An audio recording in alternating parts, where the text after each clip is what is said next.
Κάθε στρώμα έχει μια διαφορετική ηλικία. Φανταστείτε λοιπόν αυτό που είπαμε, ότι όπως ερχόμασταν, το άσπρο καπάκι, ουσιαστικά σκέπαζε τα πάντα, είναι πριν 3.600 χρόνια. Αν πάμε κοντά στη θάλασσα, ο τελευταίος σχηματισμός μπορεί να αγγίζει την ηλικία πριν 350.000 χρόνια. Αν πάμε στο ακροτήρι, ο τελευταίος σχηματισμός θα είναι 500.000 χρόνια. Άρα λοιπόν, σε μια καλδέρα που έχει διάμετρο 11 χιλιόμετρα, μπορείς να βρεις πετρώματα τωρινά, 1950 τελευταία έδειξη, μέχρι μισό εκατομμύριο πριν, 500.000 χρόνια. Και είμαστε τυχεροί γιατί τα ηφαίστεια έχουν διαφορετικά στιγμιότυπα της ζωής τους. Δηλαδή, αν γίνει μια έκρηξη, η μορφολογία αυτή θα αλλάξει. Άρα είμαστε τυχεροί γιατί ζούμε μια στιγμή του ηφαιστείου. Και επειδή τα ηφαίστεια είναι ζωντανοί οργανισμοί, ωραία, εμείς πρέπει να το σεβόμαστε. Πάμε τώρα περιβαλλοντικά, λόγω και του συλλόγου, θα πρέπει να σεβόμαστε το περιβάλλον. Γι' αυτό γίνονται και αυτές οι εκπαιδεύσεις, έτσι ώστε τα μικρά παιδιά να μάθουν ότι ζουν σε έναν ευλογημένο τόπο. Ένας τόπος ο οποίος χρειάζεται τον απόλυτο σεβασμό μας, γιατί όλη την κυριαρχία την έχει τη δύναμη του ηφαιστείου. Αυτό ξέρει πότε θα γίνει κάποια μελλοντική έκρηξη, αυτό το γνωρίζουμε. Έτσι, σαφώς ζούμε σε ένα ενεργό ηφαίστειο και γι' αυτό το μελετάμε εμείς οι επιστήμονες, αλλά για από την άλλη να σεβαστούμε τη μορφολογία του και βέβαια την ομορφιά του. Πάμε τώρα να ξεκινήσουμε. Από την αρχή, λες και κάνουμε μάθημα στα μικρά παιδιά, έτσι θα μιλήσω πολύ πιο απλά. Γιατί έχουμε ηφαίστεια στην Ελλάδα. Έχουμε ηφαίστεια στην Ελλάδα λόγω του ότι η αφρικανική πλάκα πάει και βυθίζεται κάτω από την ευρωπαϊκή πλάκα. Όταν λοιπόν δύο πλάκες, η μία βυθίζεται κάτω από την άλλη, μειώνει η πλάκα λόγω υψηλής πίεσης και θερμοκρασίας. Αυτό το υλικό που δημιουργείται λέγεται μάγμα, είναι κάτω το υλικό, που έχει πολύ υψηλή θερμοκρασία και ανεβαίνει προς τα πάνω, σπρώχνει τα πετρώματα και ανεβαίνει. Άρα λοιπόν τώρα τα σημερινά ηφαίστεια της Ελλάδας μας είναι τα Μέθανα, Μήλος, Σαντορίνη, Νήσιρος. Άρα λοιπόν βλέπετε ότι έχουμε ένα ηφαιστειακό τόξο, πολύ ενεργό. Οι γεωλόγοι είμαστε λίγο τρελοί σε ηλικία. Έτσι. Γιατί χρησιμοποιούμε τα εκατομμύρια χρόνια. Άρα τα ηφαίστεια αυτά υπάρχουν εδώ τα τελευταία 5 εκατομμύρια χρόνια. Το πιο πρόσφατο είναι εδώ, η δικιά μας η έκρηξη το 1950. Και η Νήσιρος όμως, 1883, την προηγούμενη διακρίση. Άρα λοιπόν, εδώ υπάρχουν ηφαίστεια και δεν υπάρχουν όλοι ηφαίστεια.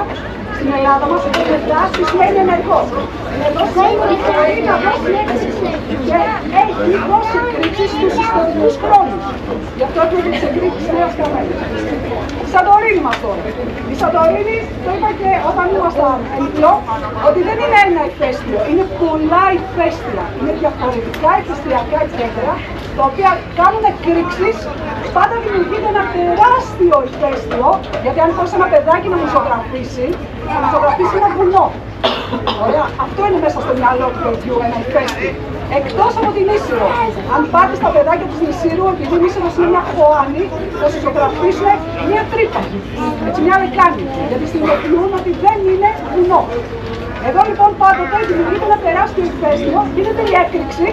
Γιατί γίνεται η έκρηξη, γιατί το μάγμα θέλει να ανέβει στην επιφάνεια, ανεβαίνει, σπρώχνει τα πυθώματα και επειδή υπάρχει ένας μαγματικός θάλαμος, μια δεξαμενή με μάγμα, αδειάζει και το ηφαίστειο τι κάνει, καταραίει. Όταν καταραίει το ηφαίστειο δημιουργείται μια τεράστια χωάνη, η καλδέρα. Άρα λοιπόν αυτό που λέμε καλδέρα, γιατί το ακούτε συνέχεια για τους τουρίστες, είναι η τεράστια χωάνη που δημιουργήθηκε γιατί κάποτε αυτό το ηφαίστειο ήταν σαν ένα βουνό, έγινε η έκρηξη, δεν άντεξε το βάρος, το σπήλαιο που ήταν κάτω, δηλαδή η δεξαμενή, έπεσαν τα πυθώματά του και δημιουργήθηκε η χωάνη. Συνήθως οι καλδέρες στα υπόλοιπα μέρη του κόσμου είναι λίμνες, ψηλά. Εδώ έχουμε την ησυχία, εκείνη την εποχή, όχι τόσο, έτσι, που μπήκε μέσα θάλασσα, πέσαν τα πυθώματα και δημιουργήθηκε η καλδέρα που μυρισμένη με νερό. Λίγο τώρα στο πιο δύσκολο, τα παιδιά μπορούν να καταλάβουν, να βάσω λίγο το επίπεδο. Αυτό που σας είπα και πριν, ότι όλοι μας εδώ και πάρα πολλά χρόνια σαν επιστήμονες ψάχναμε να βρούμε το σχήμα της Σαντορίνης μας. Αυτό έχει δημοσιευτεί σε επιστημονικά περιοδικά όπως είναι το Nature, δηλαδή περιοδικά τα οποία είναι στη διεθνή κοινότητα, και πλέον είμαστε πολύ σίγουροι πως ήταν η Σαντορίνη πριν τη μινωική έκρηξη. Φανταστείτε λοιπόν ότι όλη η νότια πλευρά μας, από το ακροτήρι και μετά ήταν Χέρσος, περπάταγες, Η θηρασιά ήταν ενωμένη με το ακροτήρι και η μοναδική είσοδος για να μπει ένα πλοίο στην καλδέρα ήταν μεταξύ Ίας και Θηρασιάς. Εκεί λοιπόν υπήρχαν αεροπλάνοι που θα οδηγούμε ψηλά, όπου το μεγαλύτερο βάθος ήταν περίπου στα 120-130 μέτρα. Πλέον είμαστε περισσότερο σίγουροι λόγω των γεωτρήσεων που έχουμε κάνει. Η παλαιότερη έκρηξη, γιατί εκτός από τη Σαντορίνη έχουμε πολλά ηφαίστεια. Τα αρχαιότερα πετρώματα είναι στα χριστιανά. Αν γυρίσετε και δείτε νοτιοδυτικά είναι μικρά νησάκια, το ένα είναι πολύ μεγάλο βέβαια, όπου υπάρχει και στον υποθαλάσσιο χώρο, βρήκαμε τώρα αυτό το πλοίο το μεγάλο, όπου οι αρχαιότερα, τα παλαιότερα πετρώματα, τα ηφαιστειακά, η μεγάλη έκρηξη της Σαντορίνης ήταν πριν 600.000 χρόνια στον υποθαλάσσιο χώρο μεταξύ Χριστιανά και Σαντορίνη. Άρα δηλαδή από τη θάλασσα ξεκίνησαν όλα. Πάντα ξεκινάμε από τη θάλασσα. Ο υποθαλάσσιος χώρος είναι και πριν τους κρατήρες και ανεβαίνουν σιγά σιγά προς τα πάνω. Αν πάμε τώρα εδώ στη Νέα Καμένη που θα περπατήσουμε, είναι ουσιαστικά η περιοχή που έχουμε πολλαπλές εκρήξεις. Έχετε το χάρτη μαζί σας. Θα σταματήσουμε στα σημεία να βρούμε τους κρατήρες, όπου το κάθε χρώμα αντιστοιχεί σε μια διαφορετική έκρηξη.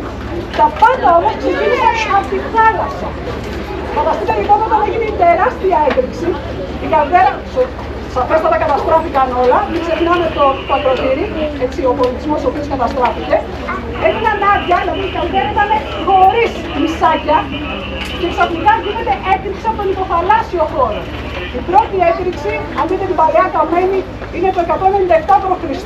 όταν πλέον εξαφανίζονται τα πάντα, χωρίς όμως να υπάρχει ένα νησάκι. Δυστυχώς όταν γίνονται εκρήξεις, τα πάντα εξαφανίζονται λόγω των σεισμών. Και μετά διάφορες εκρήξεις, θα τα πούμε όταν ανεβαίνουμε προς τα πάνω.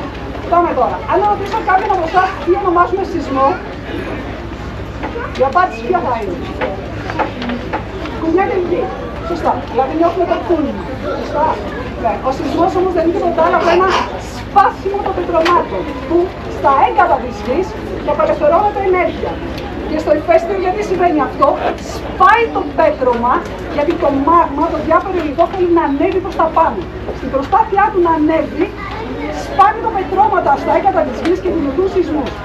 Θέλω να πω ότι όταν έχουμε μια ηφαιστειακή έκρηξη, όταν το μάγμα ανεβαίνει, μας προειδοποιεί το ηφαίστειο, χτυπάει καμπανάκι. Και γι' αυτό λοιπόν το ηφαίστειο τα μελετάμε, το παρακολουθούμε. Και το ηφαίστειο της Σαντορίνης παρακολουθείται με τα καλύτερα μηχανήματα στο γεσαίο χώρο και στο παλάσιο χώρο. Άρα ξέρουμε πολύ καλά ότι όταν, αν ποτέ γίνει μια έκρηξη, σαφώς αυτό το ηφαίστειο στους ιστορικούς χρόνους έχει προειδοποιήσει. Το πρώτο πράγμα που θα αισθανθούμε είναι σεισμοί. Γιατί το μάγμα θέλει να ανέβει, δημιουργούνται σεισμοί, σπάνε πετρώματα και σιγά σιγά ανεβαίνει προς τα πάνω. Το άλλο είναι αλλαγή στη σύσταση των αερίων. Βγαίνουν αέρια, το παρακούμε, όταν ανεβαίνουν ψηλά. Άρα, όταν παρακολουθείς το ηφαίστειο, βλέπεις την αλλαγή στη χημική σύσταση και ξέρεις ότι κάτι συμβαίνει. Το άλλο είναι μετακινήσεις. Καθώς το μάγμα ανεβαίνει, το ηφαίστειο μετακινείται η βάση του. Άρα έχουμε GPS, έχουμε γεωδετικά μηχανήματα που μετράνε τις κινήσεις. Και διάφορα άλλα φαινόμενα που λέγονται πυρόδρομοι. Πάμε στο δύσκολο κομμάτι. Εκτός από τη Νέα Καμένη, ξέρετε πολύ καλά ότι υπάρχει άλλο ένα ηφαίστειο, ο Κολούμπος, είναι βορειοανατολικά της Σαντορίνης, μόλις 7 χιλιόμετρα, η έκρηξη έγινε 1650 Σεπτεμβρίου, όπου είναι η μοναδική έκρηξη που έχουμε ανθρώπινα θύματα. Αν με ρωτήσετε δηλαδή αν είχαμε θύματα όταν έγιναν οι εκρήξεις της Νέας Καμένης, η απάντηση είναι όχι. Ο κόσμος έχει δει φωτογραφίες και αυτό ήταν στο φυράκι, κοίταζε ένα πλούκ ουσιαστικά, δηλαδή μια στήλη που ανέβαινε στην επιφάνεια. Τι φοβόντουσαν μόνο, καταστρέφονταν οι σοδιές. Η ελαφρόπετρα σκέπαζε τα πάντα. Ο Κολούμπος όμως, επειδή στα 500 μέτρα που είναι ένα τεράστιο αποάνι, έχει μέσα υδροθερμικά πεδία, δηλαδή έχει καμινάδες που εκπέμπονται αέρια, διοξείδιο του άνθρακα, πάρα πολύ έντονο. Είναι αυτός ο οποίος βγάζει την κτηριώδη αέρια και μπορεί να προκαλέσει τσουνάμι. Γι' αυτό λοιπόν ουσιαστικά εγώ εκεί ήμουνα χθες, στο Κολούμπο, στην περιοχή του Κολούμπου ήμουνα.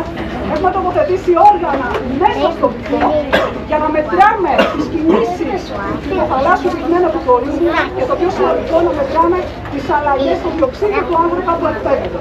Αυτή τη στιγμή, αν πάτε στον έξω γυαλό, όπως από την προηγούμενη εβδομάδα έχουμε ξεκινήσει, θα δείτε κάποιες στολπίλες, κάποια αυτόνομα ρομποτικά μηχανήματα, τα οποία φέρνουν από τον έξω γυαλό, καταδύονται στον Κολούμπο, μελετάνε το ηφαίστειο και επιστρέφουν. Απλά ο καιρός δεν μας δέχεται. Δεν είμαστε καλά με το καιρό αυτή την περίοδο.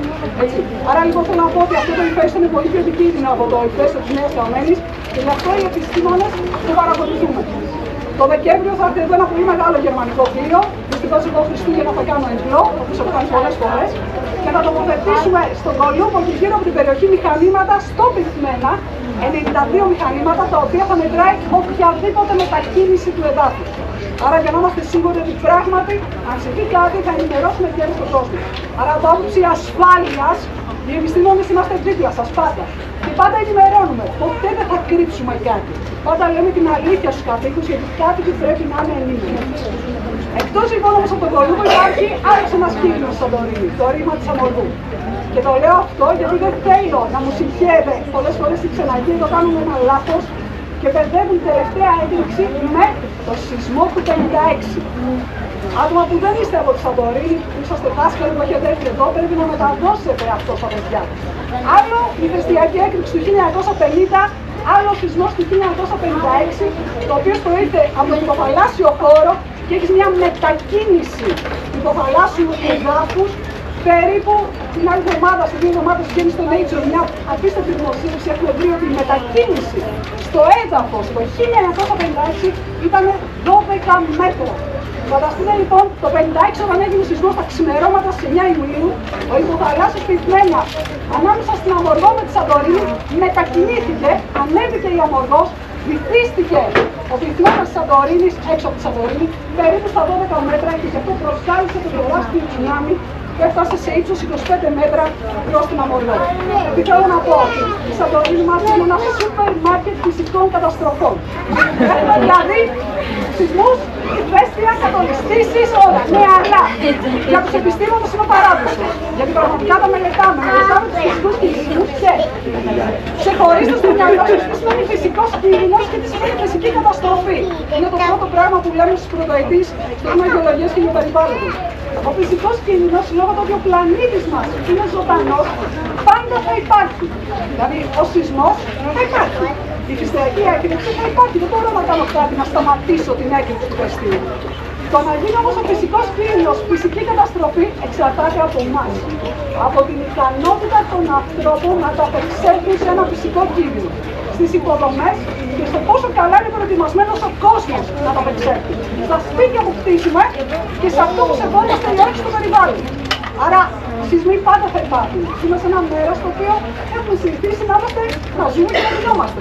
Η υπόθεση είναι πόσο καλά προετοιμασμένοι είμαστε εμείς. Άλλο φυσικός κίνδυνος, είμαστε σε μια ενεργή περιοχή για άλλο φυσική καταστροφή. Εμείς δεν θέλουμε να υπάρχει φυσική καταστροφή στη Σαντορίνη, γι' αυτό οι επιστήμονες είμαστε εδώ και μελετάμε. Δηλαδή, η ερώτηση που μου κάνουν πάντοτε ότι γιατί μελετάτε αυτό το ηφαίστειο, έτσι, το μελετάμε για να μην έχουμε φυσικές καταστροφές και να προειδοποιήσουμε τον κόσμο. Ωραία. Άρα, επειδή είμαστε πολλά άτομα έτσι, και έχουμε και μικρά παιδιά, θα πηγαίνουμε σιγά σιγά, θα ανεβαίνουμε στα πάνω και θα κάνουμε συγκεκριμένες στάσεις. Θα παρακαλέσω τα παιδιά να είναι δίπλα σας, να μην φύγουν από τα μονοπάτια, ένα μονοπάτι είναι. Θα μας βλέπετε που θα σταματάμε, θα πηγαίνουμε πάρα πολύ αργά, και θα σταματάμε σε κάθε στάση για να βλέπετε τους κρατήρες και θα φτάσουμε ψηλά και θα εξηγήσω όλη την περιοχή. Συμφωνεί?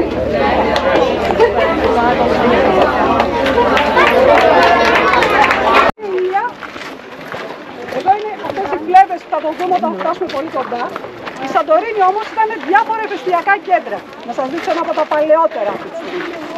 Ακριβώς μπροστά μας εκεί που μέχρι στιγμής δεν έχουν χτίσει, ποτέ δεν ξέρεις. Ακριβώς μπροστά μας λοιπόν ήταν ένα μεγάλο ηφαίστειο που λεγόταν ηφαίστειο Περιστέρα. Δηλαδή τα πετρώματα εκεί έχουν την ηλικία των 500.000 χρόνων. Ωραία. Σε μια απόσταση λοιπόν μόλις 4 χιλιόμετρα, εδώ είσαι το 1570 και εκεί είσαι πριν 500.000 χρόνια. Γι' αυτό είπαμε ότι είναι το Grand Canyon, γι' αυτό έχουμε πολλά στιγμιότυπα ξεχωριστά. Ο Σκάρος, θα το δούμε και λίγο αργότερα. Ο Σκάρος είναι ένα άλλο ηφαίστειο, μια άλλη ηλικία, πολύ πιο σύγχρονη, όχι 500.000 χρόνια, 70.000 χρόνια. Δηλαδή, Περιστέρα ηφαίστειο, ο Σκάρος σαν ηφαίστειο, η Αθηνασία είναι άλλο ηφαίστειο. Όταν θα πάμε κόστα-κόστα, η πιο μεγάλη θα σας το δείξω, υπάρχουν διάφορες γραμμές. Υπάρχουν κάποιες γραμμές που καταλαβαίνεις, ανεξάρτητα αν είσαι γεωλόγος ή όχι, ότι τα πετρώματα αλλάζουν, η ροή της λάβας είναι διαφορετική, που σημαίνει ότι έχεις άλλο κέντρο εδώ, άλλο κέντρο εκεί και απλά ενώθηκαν με τη δύναμη της λάβας, με τη δύναμη της έκρηξης.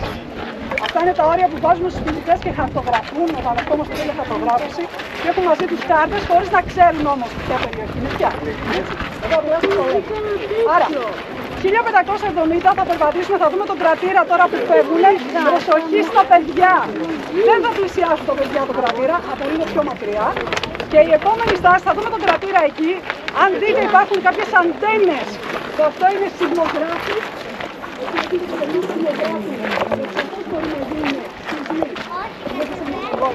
Άρα μπορούμε να ξέρουμε αν ο σεισμός αυτός είναι από το ηφαίστειο που λέγονται ηφαιστειακοί σεισμοί ή αν ο σεισμός προέρχεται από την κίνηση των ρηγμάτων που έχει Σαντορίνη περιγύρω μας. Δεν σημαίνει λοιπόν με το που αισθάνεστε ένα σεισμό. Κοιτάμε και εγώ κοιτάω πάνω να πιο μικρή κατευθείαν τη Νέα Καμένη που μπορεί να κάνει έκρηξη. Έτσι έχει πολλά ρήγματα πάνω. Ο υποθαλάσσιος χώρος κυρίως, άρα μπορεί να μεταφερθεί ένα ρήγμα, όχι το ηφαίστειο. Όταν έγινε ο σεισμός του 56, η Νέα Καμένη δεν ενεργοποιήθηκε. Εντάξει, άρα δεν υπάρχει. Απλά δεν θέλουμε να έχουμε σεισμούς δίπλα σε ένα ενεργό ηφαίστειο. Αυτό είναι αντίθετο. Δεν θέλουμε να διευκολύνουμε το μάγμα να ανέβει προς τα πάνω. Ωραία. Άρα, να δούμε τον κρατήρα, προσοχή στα παιδιά και μετά, επειδή είμαστε πολλά άτομα. Και από εδώ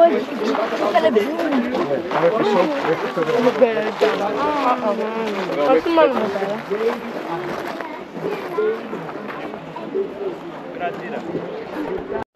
Κάνουμε στάσεις όπως άλλωστε με μικρά παιδιά και το πιο αργά, λογικό είναι.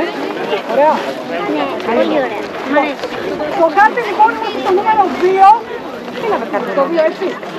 Ακριβώς εδώ πίσω από εσάς, προσοχή όμως, είναι οι κρατήρες, είναι δύο κρατήρες. Είναι ο πρώτος και ο δεύτερος μέσα που δεν μπορούμε να πάμε, πάνε μόνο γεωλόγοι. Είναι οι κρατήρες Δάφνη. Είναι όλο αυτό το καφέ και η έκρηξη έγινε 1925 και η διάρκεια 1928. Άρα είχαμε 1570 αυτός ο ηφαιστειακός δρόμος που είδατε τον κρατήρα. Απλά κάναμε και ξενάγηση εκείνη τη στιγμή και δεν ήθελα να διακόψω. Άρα ήταν ο κρατήρας που στην άκρη ακριβώς, αν είδατε κάτι κεραίες, ήταν σεισμογράφοι. Άρα είναι ένας από τους σεισμογράφους του ΕΚΠΑ που έχει τοποθετηθεί εκεί. Άρα λοιπόν εκεί είναι η Δάφνη, το 1570. Αυτό ονομάζονταν Μικρή Καμένη.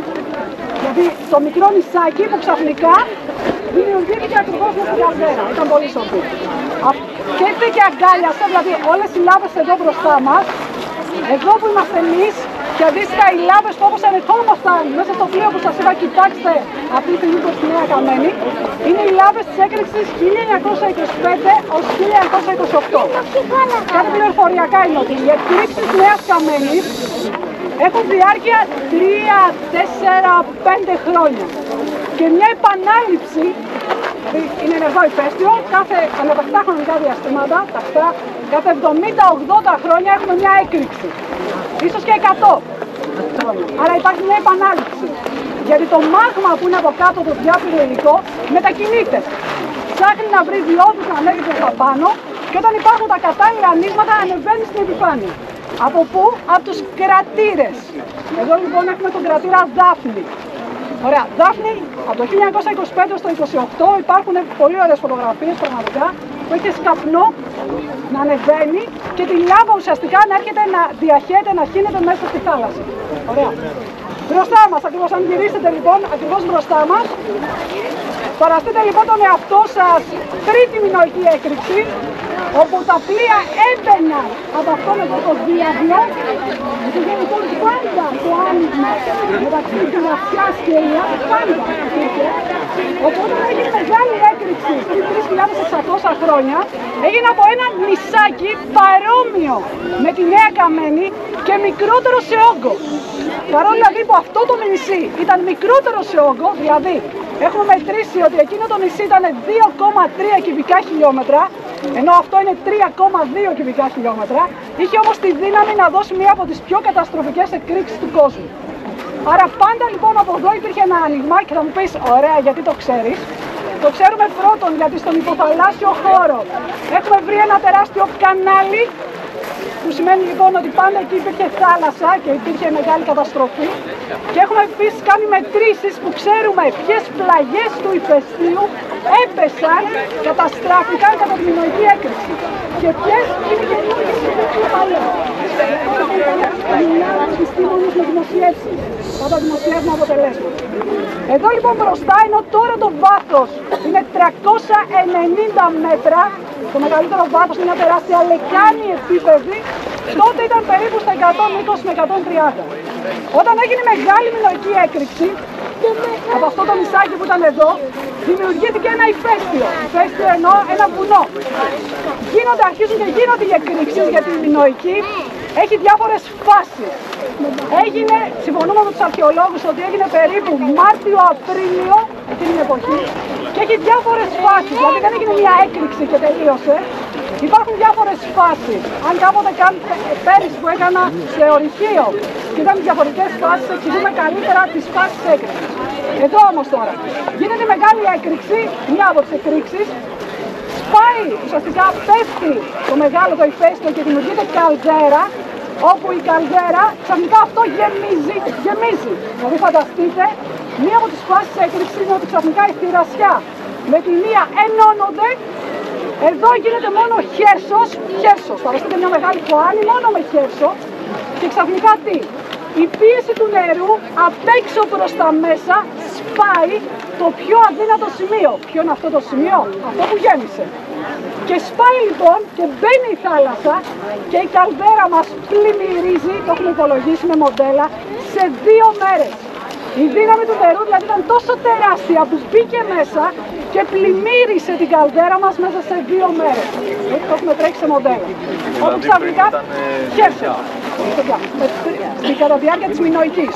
Δηλαδή δημιουργήθηκε το ηφαίστειο, έκρηξη μεγάλη, χέρσος, ξανά έκρηξη και η πίεση του νερού αναγκάζει το νερό να σπάσει το πιο αδύνατο σημείο, να μπει μέσα και όλα αυτά τα άσπρα που είπαμε σκέπασαν οι ελαφρόπετρα πέφτουν με δύναμη στο νερό. Αν βάλετε μια πέτρα με δύναμη στο νερό, τι δημιουργεί? Κύμα.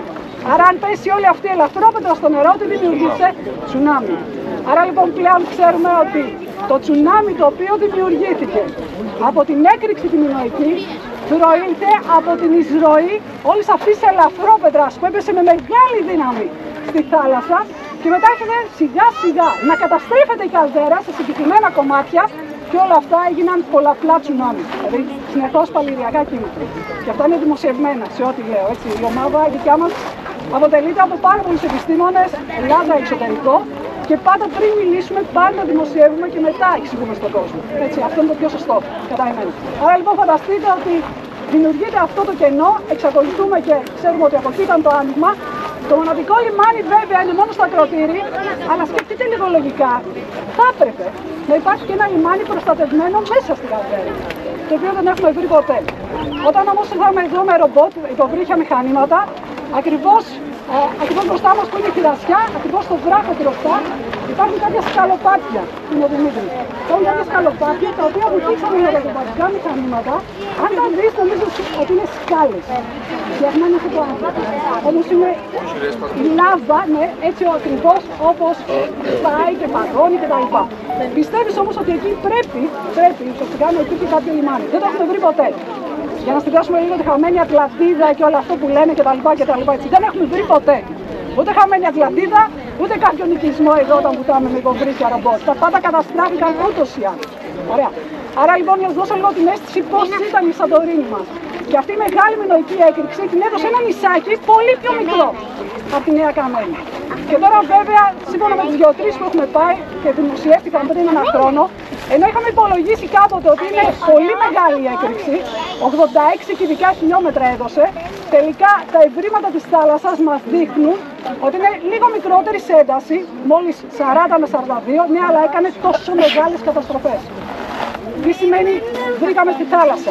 Για να μετρήσεις τον όγκο μιας έκρηξης, πρέπει να πας να μετρήσεις τον όγκο της ελαφρόπετρας που είναι στη Χέρσο. Αυτό υπολόγιζαν οι επιστήμονες, αλλά αυτό που κάναμε και εμείς στη θάλασσα, υπολογίσαμε τον όγκο της έκρηξης που έπεσε στον υποθαλάσσιο χώρο. Αν τα ενώσεις αυτά τα δύο, τότε είσαι σωστό να πεις ποιος είναι ο όγκος της μεγάλης έκρηξης. Είμαστε σε νησί, δεν είμαστε κάπου στη Χέρσο, στην Ήπειρο. Άρα πρέπει να υπολογίσεις τι πέφτει στη Χέρσο, τι πέφτει στη θάλασσα για να δώσεις τις πραγματικές διαστάσεις μια μεγάλη έκρηξη. Και πράγματι τα πέφτει. Ωραία, άρα συνεχίζουμε από το 2, στο δρόμο για το 3 Έτσι, θα συνεχίσουμε και θα φτάσουμε στο 3. Προσοχή λίγο εδώ στην ανηφόρα, είναι το μοναδικό έτσι, ας πούμε, πιο δύσκολο κομμάτι. Θα φτάσουμε ψηλά και θα συγκεντρωθούμε στο Γεώργιο. Και εκεί θα είναι η επόμενη στάση μας. Απλά εδώ προσοχή στα μικρά παιδάκια, όχι κοντά στον κρατήρα, έτσι, τα μικρά παιδιά. Δεν θέλουμε κάποιος να πέσει στον κρατήρα. Για να προχωρήσουμε να φτάσουμε στο νούμερο 3. Πάνω ψηλά. Ωραία.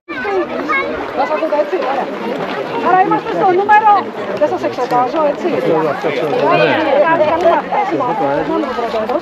Θα είμαστε στο νούμερο 3. Αυτός είναι ο πιο γνωστός κρατήρας. Είναι ο κρατήρας Γεώργιος. Έκρηξη 1866 μέχρι 1870. Θέλετε να μου πει κάποιος γιατί ονομάστηκε Γεώργιος? Βασιλιάς. Άρα από βασιλιά της Ελλάδας τότε έδωσαν λοιπόν όταν έγινε η έκρηξη το 1866 έδωσαν το όνομα του βασιλιά 1866 έως 1870. Η έκρηξη αυτή, αν δείτε, είναι αυτό το χρώμα το γκριζοπράσινο, βλέπετε ότι είναι πολύ μεγάλη η έκταση της έκρηξης, άρα ήταν μια από τις μεγαλύτερες εκρήξεις και υπάρχουν παλιές γραβούρες που δείχνουν τη λάβα να εκτινάσεται έτσι στην ατμόσφαιρα και βέβαια να γεμίζει όλη την νότια πλευρά. Τότε, πριν το 1866, ήταν μόνο δύο νησάκια.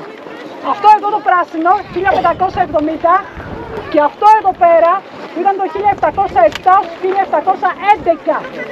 Άρα υπήρχαν δύο νησάκια όπου γίνεται αυτή η μεγάλη έκρηξη το 1866 και έρχεται στην ουσία και γεμίζει την νότια πλευρά.